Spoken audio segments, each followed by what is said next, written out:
मुद्द्यासाठी मी हे पत्रकार परिषद बोलवलेली आहे. आपल्या सर्वांचा खूप खूप धन्यवाद.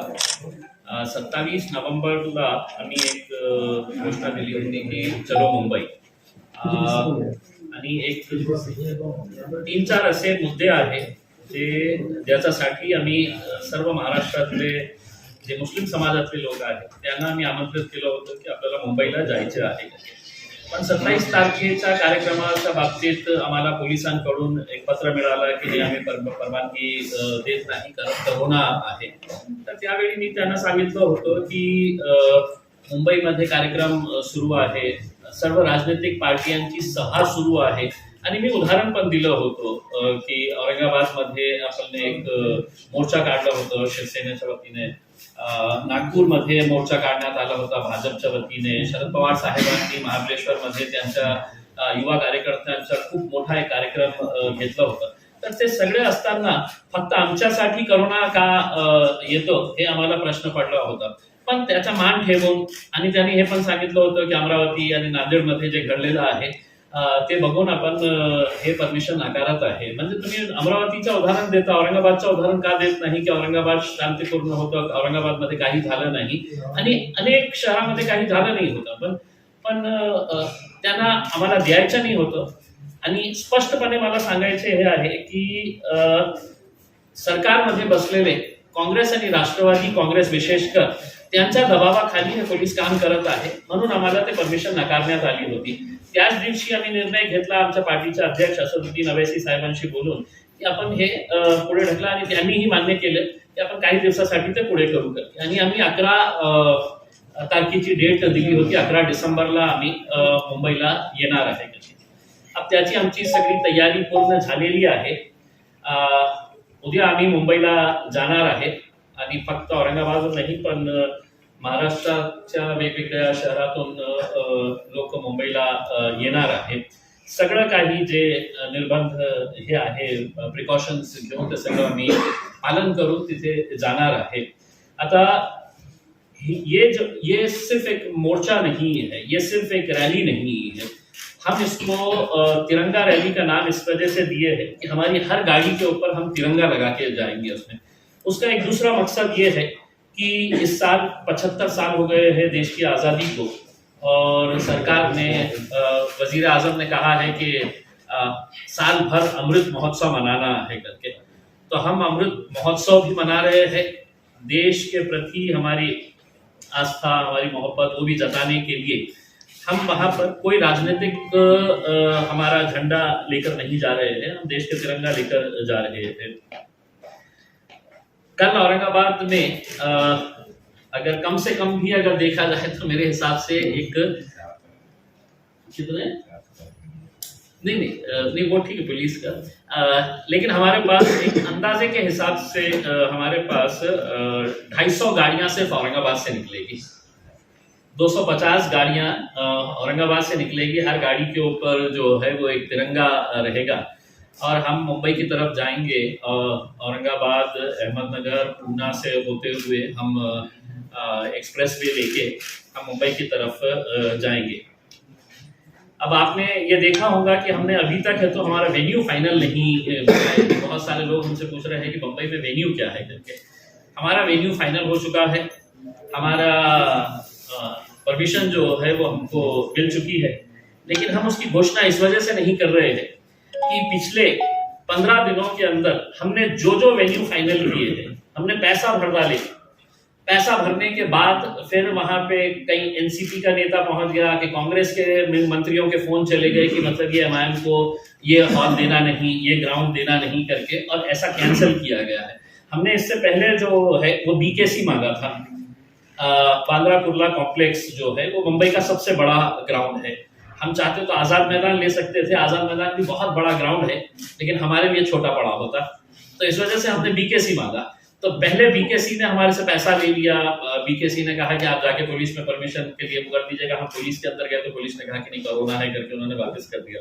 दूसरी मर्तबा हमको ये बताया गया है कि जब हमने दूसरी मर्तबा उसके लिए अप्लाई किया तो उनके ऊपर बहुत दबाव आया, और बीकेसी ने हमको ये स्पष्ट उसके अंदर बताया है कि साहब हमको हमारे ऊपर ये है, हम दे नहीं सकते हैं करके. उन्होंने रिटर्न के अंदर हमको दे दिया कि हम परमिशन नहीं दे रहे हैं करके। तो ठीक है, बीकेसी हमने छोड़ दिया है। अब हम कल यहाँ से जाएंगे और जो मुद्दे हमने लेकर गए हैं, देखिए एक तो मुद्दा ये है कि मुसलमानों का रिजर्वेशन के ताल्लुक से 5% रिजर्वेशन हाईकोर्ट ने जब हमको दे दिया है, तो ये सरकार जो पिछली जो सरकार थी शिवसेना और बीजेपी की, उनसे ये इतना ताकत के साथ इतना जोर दे के लड़ते थे कि मुसलमानों को रिजर्वेशन दो, तो मुसलमानों की तरक्की नहीं चाहते हैं, मुसलमानों के साथ नाइंसाफी कर रहे हैं। अब वही लोग सत्ता में आके बैठे, उनमें से कितने ऐसे हैं जो उस वक्त इतना चीख के लड़ते थे, आज वो मंत्री बने बैठे हुए हैं, सरकार के अंदर है, लेकिन झूठे मुंह ही सही, लेकिन वो एक मर्तबा भी जिक्र नहीं करते हैं।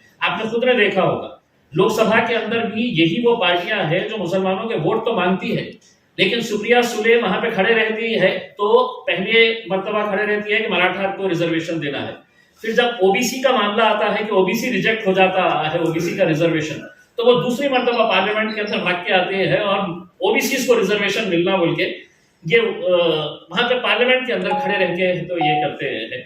इसी तरह से जितने भी उनके बाकी दूसरे कांग्रेस के एमपीज हो या दूसरे राष्ट्रवादी के हो, तो ये सब है जो है ये अपनी राजनीतिक स्वार्थ के लिए जो उनको फायदेमंद है उनके लिए वो खड़े रहते हैं। तो हम क्या सिर्फ एक खिलौना हो गए आपके लिए कि आप इलेक्शन में आएंगे और मुसलमानों से वोट से मांग के चले जाएंगे करके, हमको मिलो ना मिलो, लेकिन कम से कम झूठे मुंह ही सही तुम उस मुकाम के ऊपर जो पहुंचे हैं उसमें मुसलमानों का बहुत बड़ा हाथ है करके, या तो इसको कबूलो या बोल दो कि भाई हमको नहीं देना है करके इसमें। दूसरा ये है कि वक्फ बोर्ड की जो जमीनें हैं, आपको ये मालूम होगा कि हमने आज से तकरीबन 3 महीने पहले हम शरद पवार साहब से जाके मिले थे, जितने भी वक्फ बोर्ड के मेंबर्स हैं, उसके अंदर कांग्रेस के एक आमदार है, राष्ट्रवादी के एक खासदार है हमारे फौजिया मैडम, हम सब ने जाके मिले थे उनसे और उनको ये बताए थे कि साहब ये जमीनें जो है ये हमारे लोगों की है और इसको अगर इस तरह से लूट खचूट इसकी चालू है और सरकार तमाशाई बनकर देख रही है, तो कहीं ना कहीं इसके ऊपर रोक लगाने की जरूरत है। हमने उनसे कहा था कि एक मीटिंग है तो आप मुख्यमंत्री साहब के साथ लगाइए। हमारा ये अनुमान है कि कम से कम अगर गिरी पड़ी हालत के अंदर भी अगर देखा जाए तो 1000 करोड़ रुपया जो वक्फ बोर्ड का है, वो पैसा महाराष्ट्र के पूरे अलग अलग कलेक्टर ऑफिस के पास है तो जमा है। वो कौन सा पैसा है जो लैंड एक्विजिशन के अंदर गया है, कोई इंडस्ट्रियल एरिया के लिए गया है, कोई रोड की एक्विजिशन के लिए गया है, तो ये पैसा वहां पर पड़ा हुआ है। वो पैसा तो हमारे हक का है, वो पैसा तो हमको मिलना चाहिए करके, तो वो भी नहीं मिल रहा है। तो पवार साहब ने फौरन अपने पीए को बुलाया और कहा कि एक पत्र लिखो और एक मीटिंग जल्दी से लगवाने लगा। आज 3 महीने हो गए, आज एक ना उनके तरफ से कोई रिप्लाई आ रहा है, ना कोई मीटिंग की बात हो रही है, ना कोई हमारी जो मांग की है उसके ऊपर आवाज ये हो रही है। तो अब हमने तय किया है कि जिसको जो भाषा समझ में आएंगी उस भाषा के अंदर जाएंगे करके। कल बहुत सारा प्रेशर हमारे ऊपर डाला जा रहा था कि ये रैली नहीं निकालना चाहिए करके, उसमें नागपुर के एक पीआई ने तो एक लेटर दे डाला कि तुम जा नहीं सकते करके। मैं बोला क्यों नहीं जा सकते है, गाड़ियों के ऊपर कहीं प्रतिबंध है, कोई आपने व्हीकल के ऊपर बैन लगाए हैं जो आप इस तरह से लिख दे रहे हैं करके। तो हमने तय किया है कि कल सुबह 7 बजे आमखास मैदान के ऊपर से हम लोग निकलेंगे और यहाँ पे हमारे जितने भी अलग अलग जिलों के जो औरंगाबाद से होके गुजरने वाले हैं वो लोग भी औरंगाबाद आ जाएंगे, जिसके अंदर बीड़ है, नांदेड़ है, परभनी है, जालना है, यवतमाल, वाशिम, वर्धा। तो यहाँ के भी जितने भी लोग उसमें शामिल होने वाले हैं वो रात में ही हमारे पास पहुंच जाएंगे, उनके रहने का इंतजाम किया गया है और सुबह हम लोग फजर की नमाज पढ़ के तो हम निकल पड़ेंगे। एक बात यह है कि इसकी पूरी जिम्मेदारी जो है अलग अलग कमिटीज को बांटी गई है कि पूरे डिसिप्लिन के साथ हमें जाना है। चूंकि हम तिरंगा लगाकर जा रहे हैं, हर बात का बहुत ही बारीकी से ये ख्याल रखा जा रहा है कि कहीं पर भी हमारे तिरंगे की बेहुरमती ना हो करके उसमें। अब सिर्फ एक बात ये है कि हमारा वेन्यू जो है, ये मैं महाराष्ट्र के तमाम आवाम को ये बताना चाहता हूँ कि मैं अगर अभी डिक्लेयर कर दिया है कि कल मुंबई में जहाँ पे हम आने वाले हैं, तो शायद मेरे हिसाब से 2-3 मंत्रियां वहां पे पहुंच जाएंगे और वो कैंसिल करवाने लगा देंगे। तो इस वजह से हम वो वेन्यू का डिक्लेरेशन जो है वो या तो रात में करेंगे या सुबह करेंगे। हमारा कार्यक्रम जो है वो कल शाम में रहेगा और उसके लिए बैरिस्टर असदुद्दीन अवैसी साहब भी आने वाले हैं। मैं पुलिस डिपार्टमेंट को सिर्फ इतना ये अनुरोध करूंगा कि इसके अंदर किसी भी तरह का कोई आप रुकावट लाने की कोशिश ना करें। नियम सबके लिए बराबर है, हमारे लिए भी वही नियम लागू हुए और इसको अगर अच्छे तरीके से अगर आपने हमारे को कोऑपरेट किया तो बहुत अच्छे तरीके से हम आएंगे, हमारा जो मैसेज है वो कन्वे करेंगे और लोकतंत्र के अंदर हमको ये अधिकार दिया है। लेकिन अगर जोर जबरदस्ती और किसी के दबाव के अंदर अगर आप ये करेंगे तो आप ये समझ लीजिएगा कि अब हमने तय किया है कि हमको जाना है तो जाना है उसमें, तो हम जाने वाले हैं। इसके लिए हमारी पूरी तैयारी हो चुकी है और हम चाहेंगे कि मीडिया भी कम से कम विशेषकर फोटोग्राफर्स अगर हमारे पास, मैं आपको इतना यकीन दिलाता हूँ, मैं आपको दावे के साथ बोलता हूँ कि इस मुल्क की तारीख के अंदर, हिंदुस्तान के अंदर कभी इतना खूबसूरत मंजर आपको देखने को नहीं मिलेगा कि जहां पर सौों से गाड़ियां जो है, हर गाड़ी के ऊपर तिरंगा रहेगा और वो तिरंगे का जो मंजर रहेगा वो मेरे हिसाब से अपने कैमरों में कैद करने जैसा एक ये रहेगा। तो मैं आप तमाम लोगों से भी अपील करूंगा कि आप लोग भी इसके अंदर हमारे साथ चलें और देखें कि हम लोग किन जायज मुद्दों की वजह से यहाँ पर निकलने के ऊपर मजबूर हो गए हैं। दुर्दैव ऐसी बात का है कि देखिए, जब तक आप लड़ेंगे नहीं, जब तक आप अपनी मौजूदगी का एहसास नहीं दिलाएंगे, तब तक आपको कुछ मिलने वाला नहीं है। हम तो ये चाहेंगे कि जो ओबीसी समाज का जो रिजर्वेशन कैंसिल हुआ है, अगर वो भी हमारे साथ जोड़ना चाहे तो वो भी आ सकते हैं। हम कल जाते वक्त जो कोई-गांव के ऊपर वो काका साहिब शिंदे जिसने आत्महत्या की थी, एक तरह से उसने अपने रिजर्वेशन के लिए, अपने समाज के रिजर्वेशन के लिए उस नौजवान लड़के ने अपनी जान की आहुति दी थी। वो अपने खुद के लिए नहीं मरा है, उसने अपने समाज के लिए तो अपनी जान दी थी। तो हम जाते जाते उसको भी अपनी श्रद्धांजलि अर्पित करते हुए जाएंगे और हमारा मकसद यही है कि जो जो समाज जिसको भी मिला है, मुसलमानों के साथ हम समझ रहे हैं कि सबसे ज्यादा धोखा किया जा रहा है इस वक्त, क्योंकि हमारे कानूनी हमारी लड़ाई कहीं पर भी नहीं है।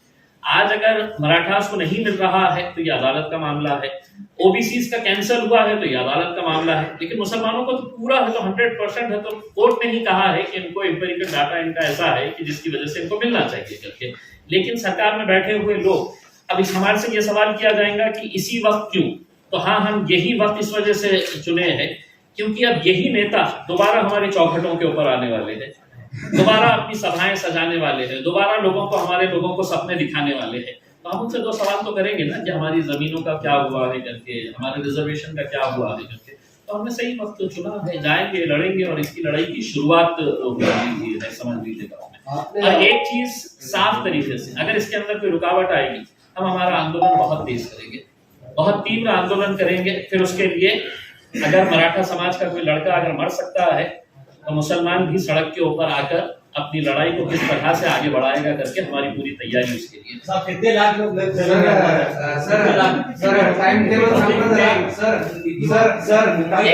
सबके देता हूँ।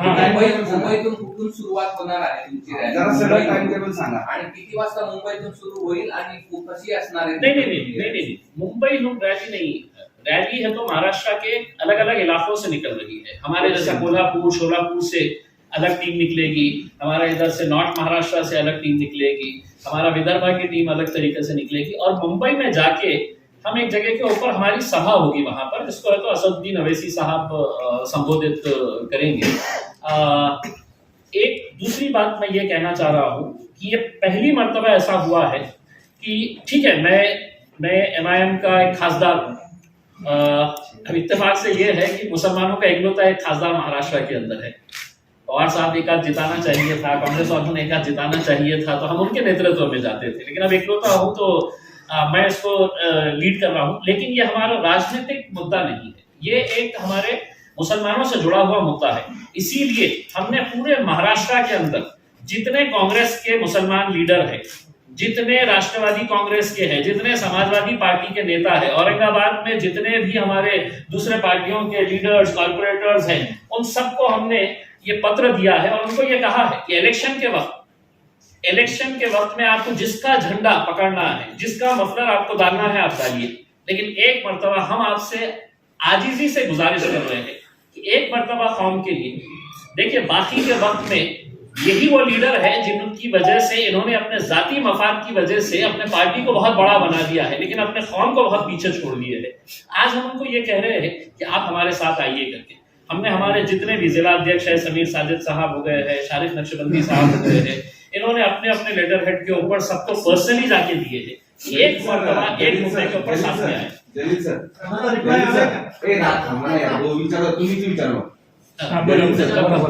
स्पेसिफिक टायमिंग उद्या सकाळपासून ते तुमचा सुरू झाल्यानंतर तो जो एक टाइम टेबल जो असतो ना सभेपर्यंतचा सभा, ते जरा स्पेसिफिक सांगा। हम सुबह 7 बजे यहाँ से निकलेंगे और 7 बजे निकल के हम अहमदनगर पुणे होते हुए हम एक्सप्रेसवे के करीब वहाँ पे हम जितने भी लोग जा रहे हैं उनका वहाँ पे एक मीटिंग पॉइंट है, वहाँ पे लंच करेंगे और लंच करके फिर हम लोग सब साथ में जितने भी यूनिट्स जो पश्चिम महाराष्ट्र से भी आ रही है वो सब साथ में मिलके और 5 बजे ये सभा शुरू होगी। कल अवैसी साहब दिल्ली से मुंबई पहुंचेंगे और वो सभा के वेन्यू के ऊपर आएंगे और 5 बजे वो सभा शुरू होगी। हम रात में 9 बजे तक ये सभा पूरी कंप्लीट करके कल रात में ही हम लोग अपना वापस। राज्यातल्या कोणत्या कोणत्या विभागातून किती लोक मोटरसायकलवर त्या रॅलीवर गाड्या घेऊन जात आहेत? जे कार आहेत तुमच्या रॅली किती लोक, किती गाड्या असतील रॅलीमध्ये, त्याची संख्या काय असेल, किती लोक सभेला येतील असा अंदाज आहे? साहेब मला हे सांगायचे आहे की फक्त मी जे आमची एक कोऑर्डिनेशन टीम तयार केली होती की डिव्हिजन वाईज आम्ही हे केलं होतं, तर त्याच्या अनुषंगाने औरंगाबाद मधून जे गाड्या निघणार आहे ते यांनी जे आंकड़ा दिलेला है, अब ये इसके अंदर 19-20 भी हो सकता है, लेकिन 320 गाड़ियों का इन्होंने हमारे को ये बताया है। 320 गाड़ियां सिर्फ यहाँ से निकलेगी करके और बाकी की गाड़ियां कहाँ से निकलेगी करके। अब सिर्फ इसमें ये है कि इसमें ट्रैफिक डिपार्टमेंट हो गया है। हमने महाराष्ट्र के जितने भी हम जहाँ से जा रहे हैं, हमने Ahmednagar police commissioner, Pune police commissioner, Pimpri Chinchwad police commissioner plus SPs, ये सबके SPs plus Navi Mumbai and Mumbai police commissioners को सबको हमने पत्र दिया है कि हमारे को ये हम यहाँ से आ रहे हैं, इसके ट्रैफिक मैनेजमेंट के लिए आप थोड़ा सा, और ऐसा नहीं है कि गाड़ियां जा रही है तो पूरा रोड हम ऑक्युपाई करके हम सिर्फ एक लेन के अंदर जाएंगे, कोई गाड़ी क्रॉस नहीं करेंगी। हमारे साथ 3 एम्बुलेंसेस रहने वाले हैं, हमारे साथ पंक्चर बनाने के लिए पंक्चर वाले रहेंगे, हमारे साथ मैकेनिक्स रहेंगे कि गाड़ी किसी की खराब हो गई तो उनको साथ में लेकर चलें करके। बरं, किती ठिकाणी परवानगी मिळालेली आहे, किती ठिकाणी परवानगी मिळालेली नाही, आणि जर तुम्हाला अडवलं तर मग तुमचं काय असेल? देखिए हाँ, ये बात मैंने पहले भी क्लियर कर दिया है कि एक मर्तबा हमने आपका मान सम्मान इज्जत आपको देकर हमने कैंसिल किए थे हमारा प्रोग्राम, लेकिन इस बार हमको कोई वजह नहीं लगती है कि आप हमारा क्यों हमको रोका जा रहा है करके। हमारी परमिशन कहाँ पे मिली, कितनी मिली है करके ये हम बाद में बता देंगे, लेकिन हम कल प्रोग्राम करने वाले हैं, कल हम जाने वाले हैं, किसी भी सूरत के अंदर जाने वाले हैं। अगर पुलिस चाहती है कि बहुत अच्छे तरीके से इसको हो जाना चाहिए तो हमारे साथ कोऑपरेट करें। चला बोला। आपण नियमांचे पदाधिकारी तर येतील, परंतु आपण इतर लोकप्रतिनिधीला जे पत्र पाठवले, किती लोकांकडून रिप्लाय आला की आपण सभेला उपस्थित येऊ शकतील म्हणून? देखिए ऐसा है कि जो पार्टी के बड़े नेता है या जो अपने आप को बड़े बड़े नेता मानते हैं, हालांकि एक्चुअल में नहीं है वो, लेकिन वो लोगों की तरफ से तो ये है कि भाई क्यों जा रहे हैं, तुमको रिजर्वेशन मिलने वाला है करके। हम तो बोले साहब बताइए ना, हमारे को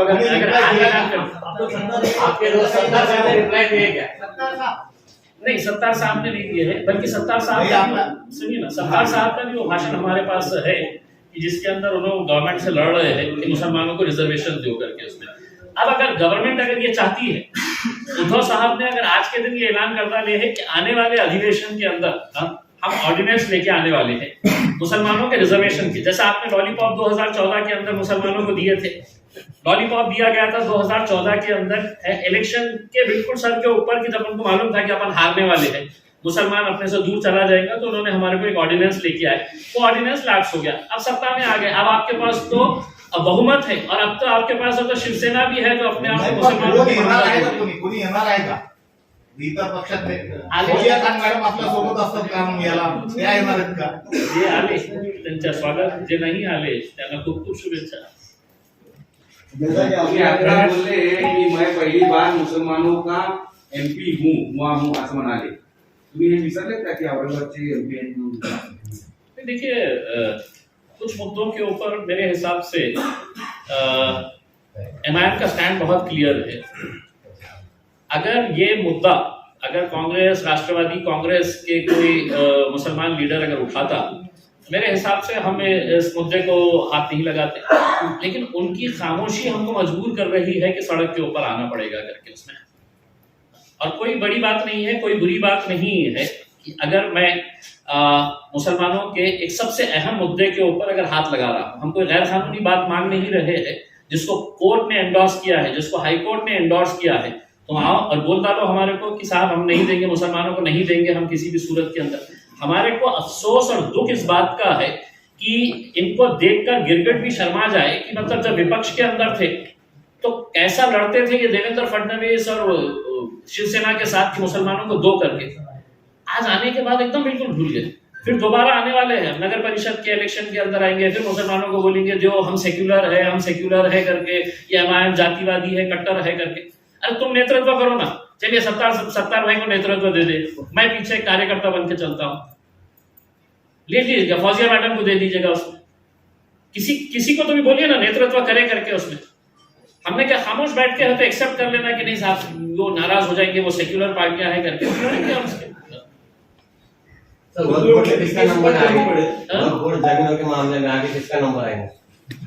अभी तो देखिए पैठन का मामला आया है और एक एसटी का मामला नहीं आया है. सर अभी उसके अंदर आप ताज्जुब करेंगे कि मतलब कितने बड़े बड़े. अभी अगली मीटिंग जो है 16 तारीख के दिन वो पूना में है और पूना में तकरीबन 40 एकड़ जमीन जो है वो बहुत बड़े बड़े बिल्डर्स ने उसको एक्वायर करी थी. वहाँ की पूना की जो टीम है, वहाँ के एजे खान साहब जो रिटायर्ड इनकम टैक्स कमिश्नर है, वो जमीन है तो हमने वापस वक्फ बोर्ड के नाम के ऊपर कराए है. 40 एकड़ जगह जो है वो कोंडवा कातरज रोड के ऊपर मतलब करोड़ों रुपए की है. वो लोगों ने सोचा था कि मतलब ये जमीन कब आएगी करके उसमें. तो इसमें किसी को बख्शा नहीं जाएगा. आप ये समझ लीजिएगा कि मतलब जितने आते जाएंगे उनका नंबर लगते जाएगा. आष्टी के मामले में साहब क्या है? आष्टी का जो मामला है सुरेश दत्त, स्पेसिफिकली ऐसा बता नहीं सकता हूं जब तक मैं ये देखता नहीं. लेकिन ये फैक्ट है कि मतलब जहां जहां जैसा आपने परतूर के मैटर के अंदर, परतूर के अंदर अरेस्ट कराए, परतूर के अंदर भी सेम वैसा ही था. पैठन के अंदर भी 24 एकड़ जमीन जो है वो 24 एकड़ जमीन वहां से चली गई है.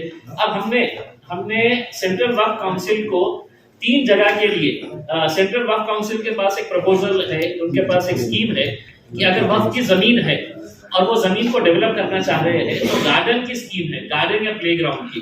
तो हमने 3 जगह के प्रपोजल्स जो है वो भेजे हैं. एक तो जो नक्षत्रवाड़ी की जमीन हमने वापस लिए है उस जमीन का प्रपोजल भेजा है.